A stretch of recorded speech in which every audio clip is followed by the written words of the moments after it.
Isaías 54, versículo 2. O subtítulo desse texto é o Rio Glorioso de Sião.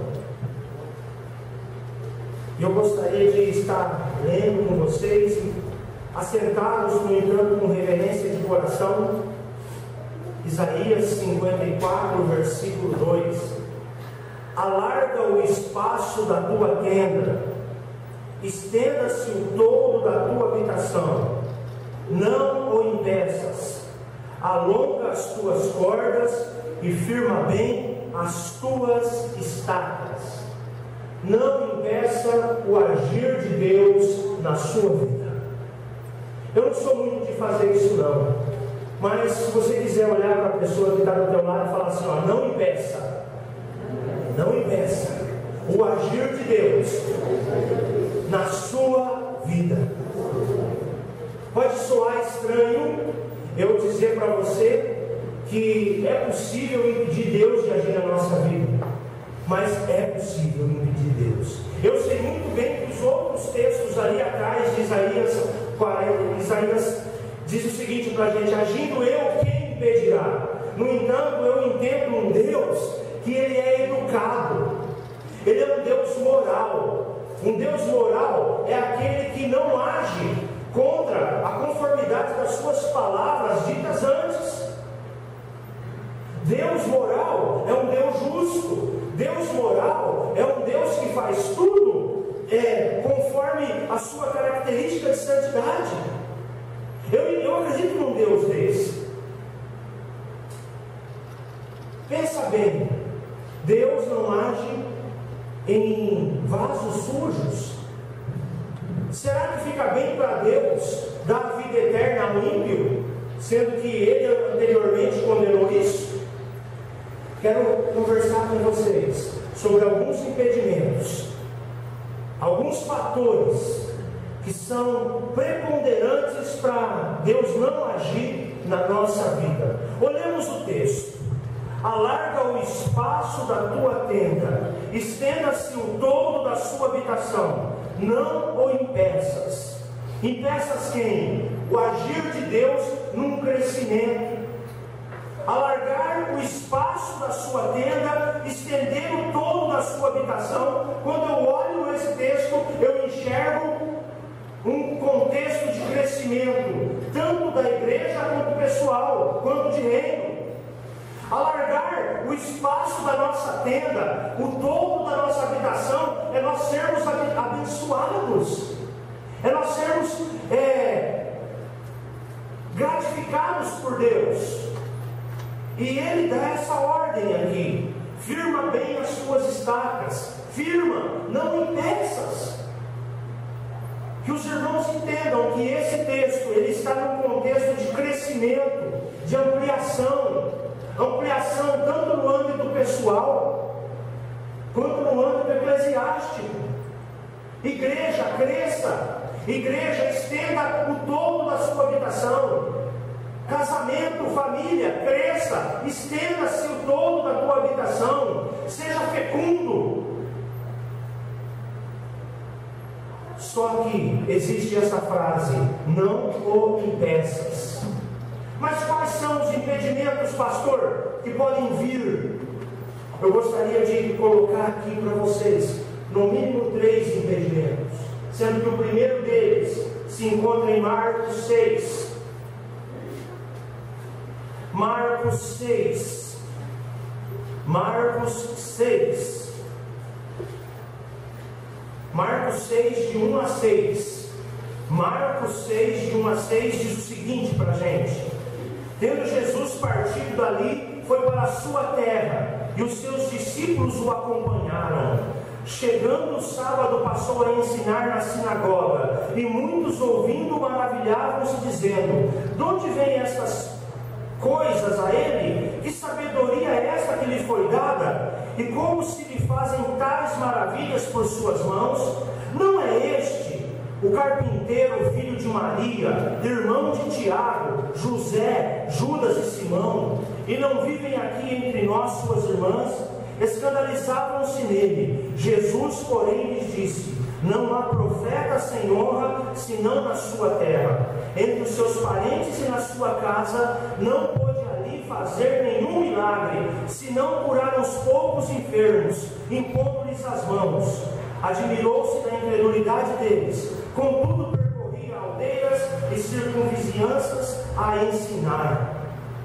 O primeiro passo para impedir Deus de agir na nossa vida, segundo esse texto, é a incredulidade. Dá uma olhada no versículo 5. Não pôde fazer ali nenhum milagre, senão curar uns poucos enfermos, impondo-lhes as mãos, e admirou-se da incredulidade deles. Jesus estava na sua terra. O texto fala de pelo menos 4 irmãos de Jesus. O texto nos fala de pelo menos 2 irmãs, porque fala, está no substantivo ali, duplo, né? Nós temos as irmãs em plural, 4 irmãos e 2 irmãs. E ali ele não pôde fazer nenhum milagre, senão curar uns poucos enfermos. Por conta de quê? Da incredulidade de quem estava naquela terra. Deus não opera no meio da incredulidade. Se você não crer, não há milagre. Se você não acreditar, não acontecerá milagre na sua vida.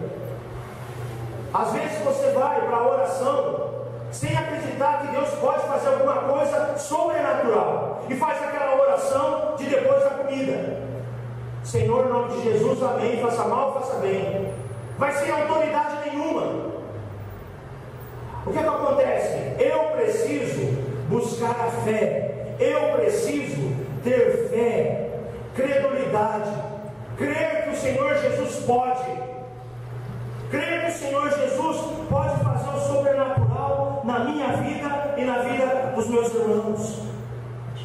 Queridos, se você não acredita na cura, não acredita em algo sobrenatural, talvez você esteja impedindo Deus de agir na sua vida. O agir de Deus acontece quando nós cremos nele. Pedro estava a poucos metros de Jesus, em cima de um barco, e ele chega para Jesus: mestre, posso ir contigo? E ele começa a caminhar. Só que quando ele tira a sua atenção, quando ele tira a sua atenção de Jesus, passa a olhar as ondas do mar, ele começa a afundar. E Jesus olha para ele e socorre Pedro e fala assim: Pedro, você é um homem de pouca fé, um homem de pequena fé. A grande maioria dos milagres da Bíblia, se não todos, ocorreram por fé. A mulher com fluxo de sangue, a mulher hemorrágica, ela venceu obstáculos, ela saiu correndo e se embrenhou no meio da multidão com fé: se ao menos eu tocar o manto de Jesus, esse fluxo de sangue vai parar. O cego Bartimeu: Cristo, filho de Davi, tem misericórdia de mim. O que atrai Jesus é a nossa fé. Eu acreditar tão somente nele. Jesus aqui ficou impedido e ele fez uns poucos milagres, pouca coisa. Graças a Deus a irmã casou, né? Casou, mas está na mesma vidinha de há 20 anos atrás. Pouco milagre. Graças a Deus. Meus irmãos, fé faz com que não haja impedimento no agir de Deus. Mas de onde vem a fé? De onde vem a fé? Romanos, abra sua Bíblia em Romanos 10. Romanos 10. Romanos 10, 17. E assim a fé vem pela pregação, e a pregação pela palavra de Cristo. Sua fé só será direcionada de forma correta, só será correta se ela estiver balizada na palavra de Cristo. O que Cristo disse é a minha regra de fé. Fé é isso. Fé, eu preciso ter uma fonte. Cristo. O que acontece hoje, meus irmãos? Não importa quem você seja, não importa quem você é, o importante é você ter fé. Aí as pessoas colocam fé no pedaço de pau. Ela é sincera, está indo sinceramente para o inferno, está indo com sinceridade, está colocando a fé em alguma coisa que não é verdade. A nossa fé tem que estar em quem? Gente, em Cristo. A nossa fé precisa estar em Cristo Jesus. Os irmãos de Jesus não acreditaram em Jesus. E quando nós não acreditamos pela palavra, eu acredito que Deus pode ressuscitar um morto de 4 dias. Pode vir a ciência, pode vir a filosofia, pode vir quem for. Eu já vi isso pela fé em João 11. Os meus olhos, pela fé, viram o meu mestre. Lázaro, venha para fora. E Lázaro veio. Não foi assim que aconteceu? Se você tiver um pouco de dúvida disso, talvez Deus não haja na sua vida. É preciso acreditar piamente em Deus. Tem muita gente que fala que acredita em Deus, mas na hora de caminhar com Deus, dá um passo atrás. Tem muita gente que fala, eu acredito em Deus. Se você for num bar agora, muitos acreditam em Deus. Mas o acreditar em Deus aqui é diferente do acreditar em Deus de intelecto apenas. É o acreditar de coração e confiar que Ele pode te carregar. Vou dar um exemplo. Essa semana acabou a gasolina. Não acabou? Aqui na cidade? Faltou gasolina. Inclusive, para jogar bola aqui, Joel foi e me levou para bater um bolão lá e até fiz meu primeiro gol da carreira. Não foi, Ari? Fiz meu primeiro gol da carreira. 45 anos, fiz o meu primeiro gol. Aí, não tinha gasolina. Aí eu falei, eu vou pela fé. Pô, bem na bola, né? É para poder se mostrar para a mulher, né? A gente mostrar, eu vou mostrar que eu sou sujeito de fé. Cidinha, eu vou pela fé. Pá! Aí, antes de eu sair, olha o instinto do cara sem fé. Dá uma olhada. Foi até o final, onde fica uma pia no fundo, pegou 2 galões. Pôs debaixo do braço e falando assim. Aí a Cidinha lá disse assim: você não tem fé, não? Por que você está com esses galões aí? Se você tem fé, você vai sem galão e sem nada, ué. Porque eu estava na minha cabeça assim: eu vou, isso vai que não dá para me chegar, eu quero chegar a pé, né? Ou fé que nós temos, ou fé que o pastor tem, ou fé que a igreja tem. Eu não tinha fé que eu ia chegar no posto com a gasolina que eu tinha. Por que eu tinha que pegar um garrafão? Esse sujeitinho de mequetrefe, viu? Misericórdia, Deus, tem misericórdia de mim. E às vezes a nossa fé é desse jeito também, ué. Não é verdade? A nossa fé é assim. A gente diz que acredita. Não, Deus vai fazer. Eu tomo o remédio lá. Eu vou tomar o remédio, tomo lá aspirina, sal de fruta, bueno, tal, tomo outras coisas tudo, tomo lá. Isso, não vai adiantar nada, não. Aí já profere uma negatividade. Eu vou fazer uma prova, estudou. Faz a prova, até sabe que vai imaginar, fui mal demais, sabe aquele camarada? Cuidado, meu irmão. A gente, quando diz que tem fé, tem que mostrar que tem.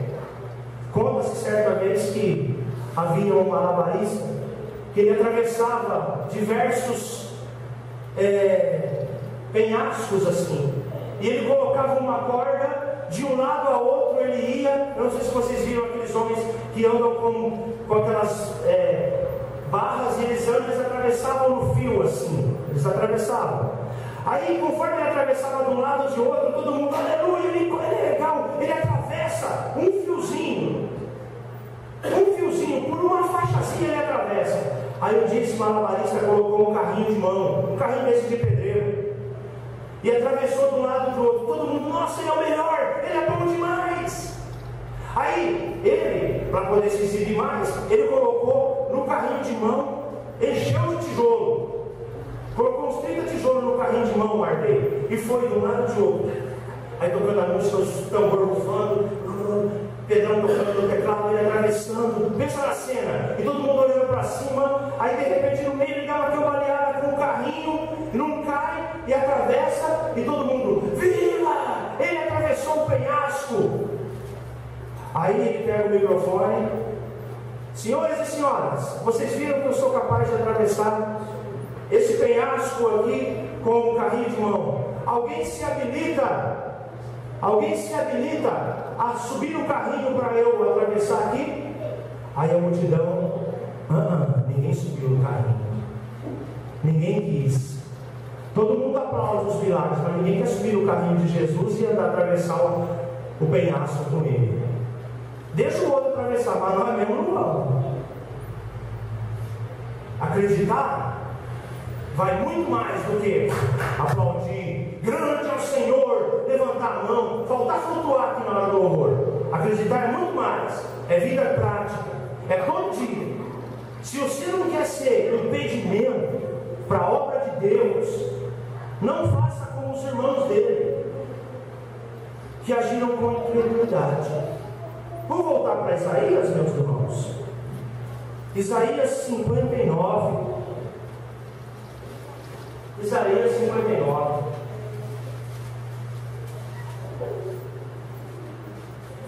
Um e 2. Eis que a mão do Senhor não está encolhida para que não vos possa salvar, nem surdo o seu ouvido para não vos poder ouvir. Mas as vossas iniquidades fazem separação entre vós e o vosso Deus, e os vossos pecados encobrem o seu rosto de vós, para que não vos ouça.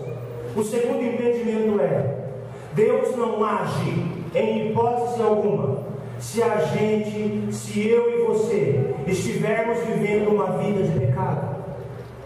Deus, ele não é incoerente. Ele disse para a gente não impedir. Se tem uma coisa que impede o crescimento pessoal, o crescimento de uma igreja, é pecado. Às vezes a pessoa está patinando ali, está patinando, aí ela vai fazer um inventário, aí ela está em pecado. Às vezes, eu disse, algumas vezes, você não consegue romper na vida por conta de pecado, mas na grande maioria, talvez sim, de igreja principalmente. O pecado impede o crescimento, o pecado traz morte. O que é pecado? O pecado acontece por duas vias. A via da ação. A via da ação é quando você comete com o seu corpo alguma coisa que desagrada a palavra de Deus. Se Deus mandou você perdoar e você não perdoa, você comete pecado.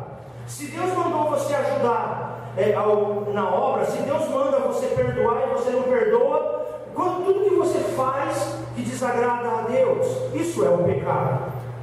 Não estou dizendo do pecado lá de Adão e Eva, estou dizendo dos nossos pecados corriqueiros que nós cometemos deliberadamente. Eu tenho um conceito comigo e os irmãos podem ter toda a liberdade de discordar.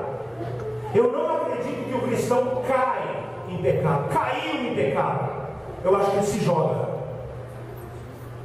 Ele se joga no pecado. Porque Satanás, ele é ardiloso. Eu não sei se vocês já caçaram um passarinho antes, eu já. A gente, para poder colocar um passarinho dentro da arapuca, a gente coloca um pouquinho de comida lá fora, vem aumentando, a hora que vê, está lá dentro da arapuca, aquele montão. Como é que vem o pecado na vida do homem? Na vida de uma mulher? Vem aos poucos. Ele não vem de uma vez e nem se mostrando como ele é de verdade. O pecado ocorre pela via de ação. Quando você deliberadamente escolhe estar em determinado local que vai te fazer pecar. Ai, não pequei.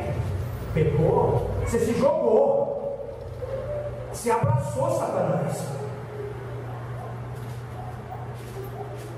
Queridos, vigiai, sejam sóbrios, porque o inimigo de vossas almas, ele anda ao vosso redor, bramando como um leão, buscando a quem ele possa tragar. E quando ele traga, ele mata, porque a missão do diabo é roubar, matar e destruir.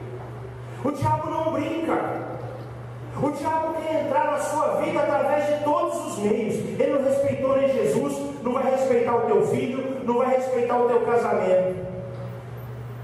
E se você cai em tentação deliberadamente, como Deus age. Não, pastor, não tem problema tomar uma cervejinha, não. Na Bíblia não está escrito nada contra, mas pega. Não tem problema, meu irmão. Então pega o Evangelho depois de tomar sua cervejinha para alguém, vê se você vai expulsar algum demônio, vai fazer alguma cura, vê se você vai ter alguma autoridade. Não, pastor, o mundo hoje pós-moderno, nós podemos tudo, é normal. Nós não somos da turma dos normais.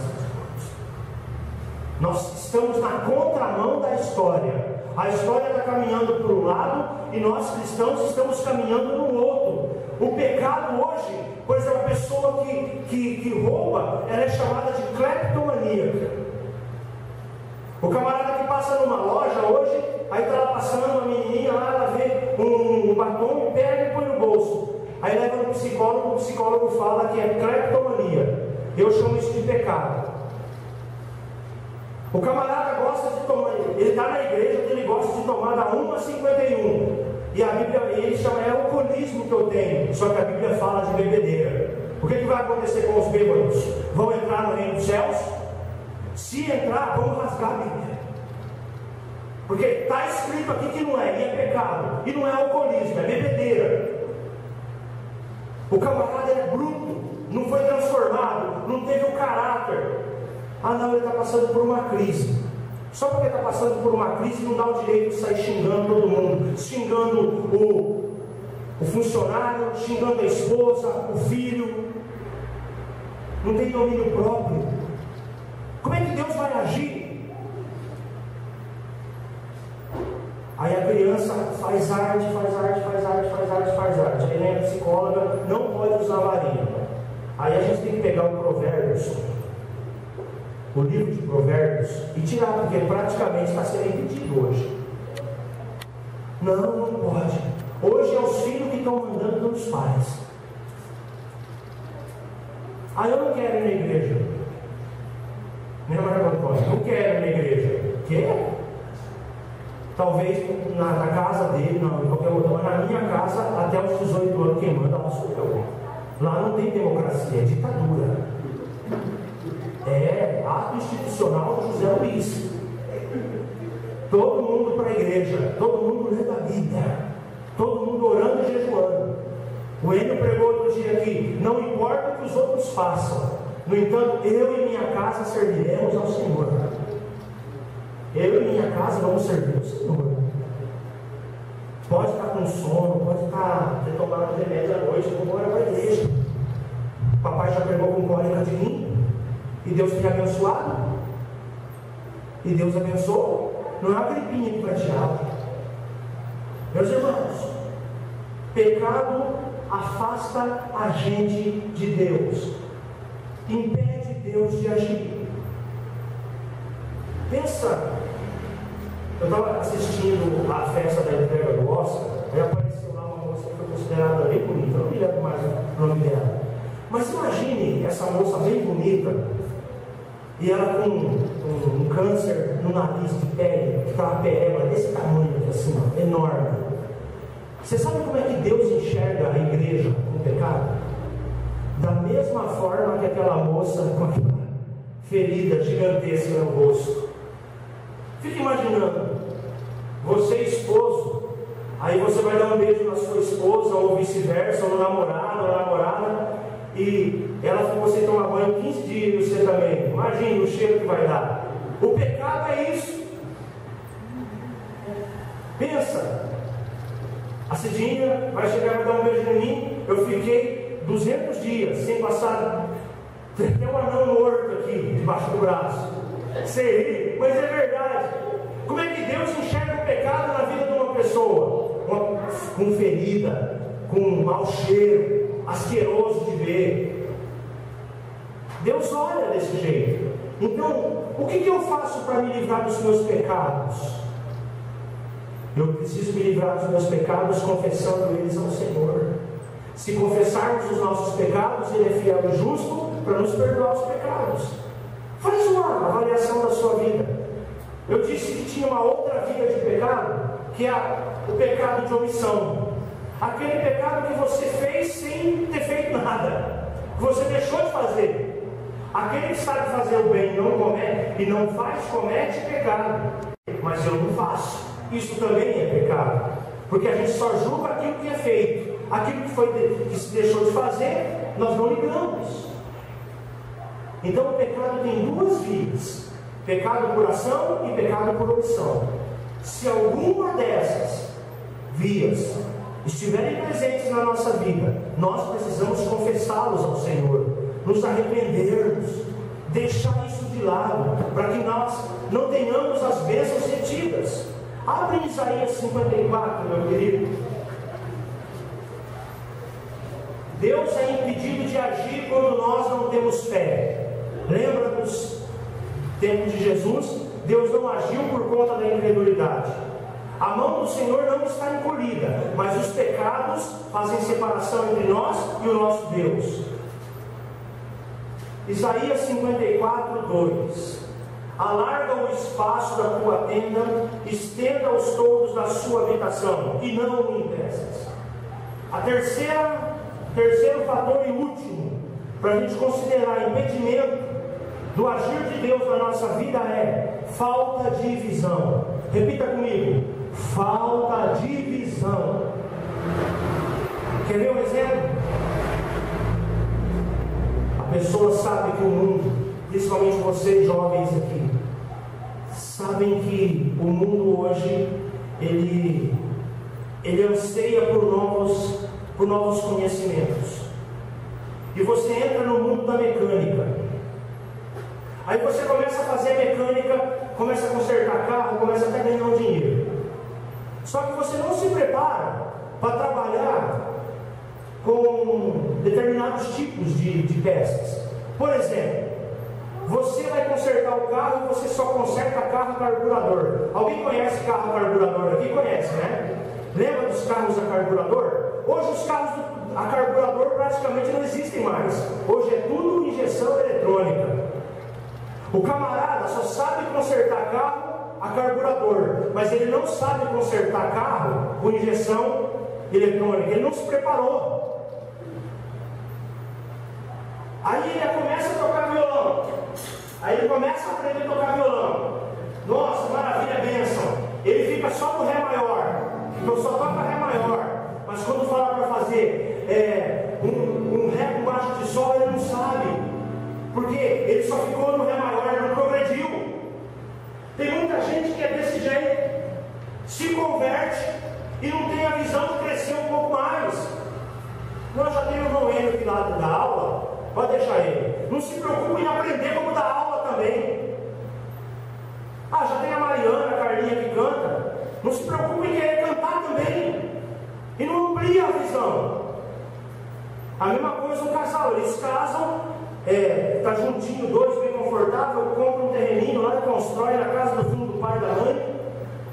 Pastor, comprei um terreninho, tá lá no fundo da casa da mãe, beleza, amém. Glória a Deus. Quanto aos dois, eles constroem duas peças, 2 cômodos. Só que eles esquecem que casal, junto ao homem e mulher, vem filho. Ou não? Casal, normalmente, quando é casado, normalmente vem filho. Aí nasce um filho, nasce 2 filhos. Como é que vive 4 pessoas em 2 cômodos? Não teve a visão de crescer. Vocês me entendem? Vocês estão conseguindo me entender? Pastor, eu vou terminar a 8ª série só. Aí já tá bom, eu não aguento mais a professora. Aí você sabe o que vai acontecer? Eu sei que eu sou 8ª série. A menina, geralmente, ela vai esquentar a barriga no fogão e esfriar no tanque. Geralmente é isso. O menino vai pegar uma picareta e vai arrancar saibro no meio do sol. Porque não teve a visão. Eu preciso ir mais além. 8ª série é pouco. E outra, jovens aqui, 2º grau já era. Esquece isso. No mínimo 1 ou 2 graduações. Não estou mentindo. Tenha visão de crescimento, senão você fica para trás. Igreja, tá bom aqui, pastor, apertadinho aqui. Como é que a gente quer receber 300 pessoas se a gente não construir lá em cima? Para que Deus vai dar um monte de criança para a gente Ele precisa dar o que cabe nessa sala. Agora, quando nós estivermos num lugar maior, ele enche. A gente precisa se preparar. Quando eu fui comer pamonha na casa do irmão essa semana, algumas semanas atrás, eu duvido que aquela pamonha veio sem preparação. Porque primeiro teve que arar a terra, esperar a chuva. Primeiro você precisa plantar, você precisa regar, você precisa preparar a terra. Deus não age se você não se preparar. Nossa igreja, irmãos, como igreja, nós precisamos nos preparar enquanto liderança, nos atualizarmos em gestão, nos atualizarmos na área de evangelismo. Aí é fácil para muitos. Aí chega numa igreja que já tem 30 anos e vê tudo pronto. Certa vez perguntaram para o pastor Arsênio, da Igreja Batista do Esplanada, lá de Governador Valadares, amigo pessoal meu: por que a sua igreja tem mais de 500 membros? Eu queria ter uma igreja de 500 membros. Aí ele olhou para a pessoa, ele falou: você quer ter uma? Então trabalhe para ter uma. A gente quer ter uma igreja grande? É só o pastor? Não, todos nós. Se você esperar só o pastor, vai ficar na mesma coisa. Todos têm que se capacitar, todos têm que ter visão de reino. Todos. É na nossa vida pessoal. Terminou a faculdade, vai fazer uma pós-graduação para você crescer, depois você fica para trás. Você fica para trás. Hoje, na Convenção Batista Mineira, uma das exigências para você ser pastor, chegou a nota, a minuta essa semana, todos têm que estar formados. Ai, pastor, Deus não age desse jeito. Não age? Não age sem a devida preparação? Deus preparou o mundo para a vinda de Jesus, a plenitude dos tempos. Jesus Cristo só veio quando todas as estradas estavam pavimentadas com pedras. Lembra daquele ditado: todos os caminhos levam até Roma? Vocês lembram? Jesus Cristo só veio quando Deus preparou o mundo para ele vir. Pavimentou todas as estradas, todos os caminhos. Havia uma língua oficial. Havia uma língua em que Jesus falava grego, Jesus falava hebraico e Jesus falava aramaico. E a língua oficial era o grego. Jesus preparou até a língua para Jesus poder vir. E a gente não quer preparar. Deus preparou o mundo para o homem habitar. Ele não foi colocando o homem de qualquer coisa desorganizado no jardim do Éden. Se a gente quer crescer na nossa vida, se você quer ser abençoado, por exemplo, você está com dívida. Se você estiver com dívida, não quero ensinar o milagre dos pastores de televisão, não. Você vai pegar e vai se organizar. Você vai pegar uma planilha e vai ver tudo o que você deve. Primeira coisa, fidelidade ao Senhor. E vai parcelar com quem você deve, vai buscar. Aí eu vou orar e vai aparecer um dinheiro na conta lá. Vai esperando cair um dinheiro de um extraterrestre na tua conta. Você tem que se preparar até para pagar suas contas. Eu quero prestar um concurso. E vai estudar uma semana depois, criatura. Você sabe quando é que você vai passar nesse concurso? Mas nunca.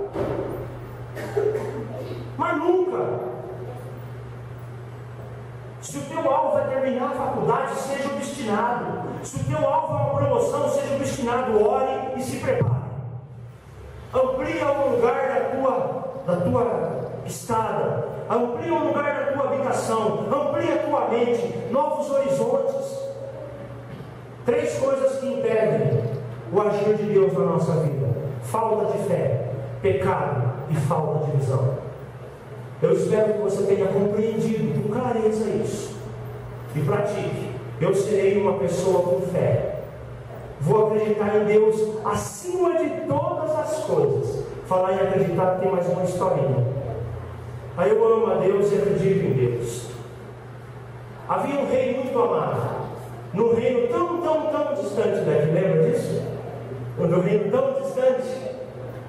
Aí esse rei chegava na janela e todo mundo: viva o rei, ele é o nosso amado. A economia era linda. A economia desse país não tinha inflação, não tinha mensalão, petrolão, não tinha ônibus queimado, todo mundo vivia feliz nesse reino. Todo mundo tinha salvação garantida nesse reino. Só que um dia o rei ficou doente. O rei ficou doente, Mardoqueu. Problema sério no coração. Aí os cardiologistas colocaram, chegaram para o rei: rei, com toda a nossa medicina, com tudo que nós temos de mais avançado, eu acredito que o senhor vai ter que fazer um transplante de coração. Só que tem um problema. Aqui fazem 15 anos que ninguém morre, porque a saúde é muito boa. Aí o rei, aí os ministros se juntaram com o rei: rei, nós temos uma proposta para fazer para o senhor. Aí chegaram com um ganso na mão, assim, tiraram a pena do ganso, o ganso deu um grito: nós vamos tirar essa pena de ganso aqui, nós vamos convocar uma reunião. Aí tudo bem, faz o que vocês quiserem. O rei estava fraco. Aí o arauto tocou as trombetas. Não, tocou a trombeta, abriram lá. Hoje nós temos um comunicado a fazer. O nosso rei está muito doente. Ele está à beira da morte e precisa de um doador de coração. Nós queremos aqui, nós que somos do parlamento, queremos saber quem é que vai doar o coração para o rei. E nós decidimos que vocês não sejam voluntários. Nós vamos jogar essa pena de ganso. E a pena de ganso, a cabeça que cair será o doador do rei. Aí eles soltaram. Aí foi caindo a pena. Imagina a pena caindo. Só que agora chegou na cabeça de um e começou a soltar. Todo mundo falava que amava o rei, mas na hora de cair a pena, todo mundo deixava para trás, não é verdade? Eu creio no Senhor, eu acredito, mas na hora que vai cair a pena para você dar o seu coração para Ele, vai para o outro. O outro pode, eu não. Eu preciso acreditar no Senhor. Eu preciso fugir do pecado. Pecado eu cometo com ação e com omissão. Eu preciso ter visão de crescimento de igreja. Tudo que é saudável cresce. E se você não está crescendo, tem algum problema. Queridos, esses são os três impedimentos. As três coisas que eu queria deixar de recado para você hoje, baseado em Isaías 54, versículo 2. Que você entenda e que você pratique. Amém?